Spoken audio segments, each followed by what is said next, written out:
It can take weeks or longer to process sexual assault kits, and we wanted to know why. We sent Peyton Marshall to Ohio's Criminal Investigations Lab in London. Yeah, we do want to warn you, details and the topics discussed in the story, they're graphic to some, and this is an exclusive. Over 2,600 sexual assault kits were processed here in the BCI lab in London, Ohio. Right now, I'm going to give you an exclusive look into how scientists work to identify cases. DNA lab manager Kristen Slaper says the results for sexual assault kits in other labs takes months, sometimes years. But for BCI's London location, it's roughly 30 days. Even just with 30 days, that 30-day limit, that does impact a case, right? Yes, it can. I mean, obviously, law enforcement is waiting for results. There's only, so many people that can do this work in a timely manner. Slaper says BCI is often working hundreds of cases at any given time, and a single sexual assault kit takes roughly 20 hours. So what exactly goes into the 20-hour process? Slaper says forensic scientists first read the narrative of the assault, then lay out each sample from inside the kit. Vaginal samples, anal samples, oral samples from the patient.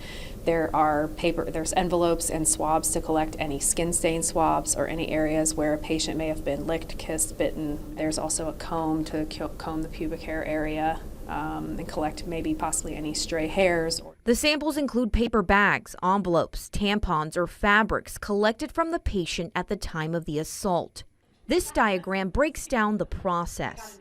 After scientists catalog what's inside the kit, Slayer says they start body fluid testing in the extraction process, which is essentially getting the DNA off of the swab or the piece of fabric.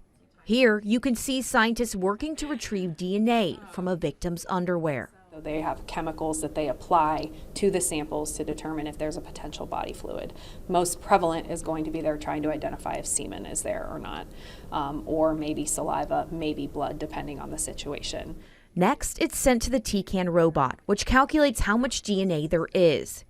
The amount of DNA decides whether or not scientists are able to get a DNA profile. And this screen shows what a DNA profile looks like. How often are you in a position where there's not enough DNA to where you can draw a conclusion?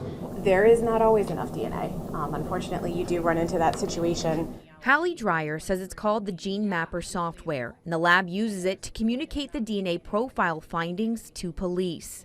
We're able to look at this information to see, yes, I have a usable profile. I can tell that this is a female profile. BCI uploads the DNA profile into the CODIS database, and the profile is matched against DNA collected from crime scenes and felony offenders. So what happens if BCI's DNA profile isn't linked to previous crimes or felony offenses? The profile would then sit in CODIS, waiting for a match. You'd be surprised at how many cases you can link up this way. We do know that oftentimes offenders will not commit only one crime. Oftentimes they can be linked to others. This is like the question that people keep asking is, why does it take so long? It's a quality assurance issue. It's an issue of having enough staffing. It's an issue of the number of cases that are coming in the door. Slaper says the time of each individual case varies. It's crucial to note that victims have a choice on how much DNA is collected for the kit. Slaper says the amount of collection and how it's collected is essential. When we train nurses, I in particular will tell the nurses, we can't do our job, we can't do DNA testing if you don't collect the samples. And that's not to put any pressure, but that's to say your job is important in this line of, bringing justice to a victim who's been sexually assaulted. Although the sexual assault kits are a detailed process in the lab, there's a lot of questions surrounding the time of completion. What would you say is the biggest misconception about this process? Probably that you can do it in 8 hours like CSI.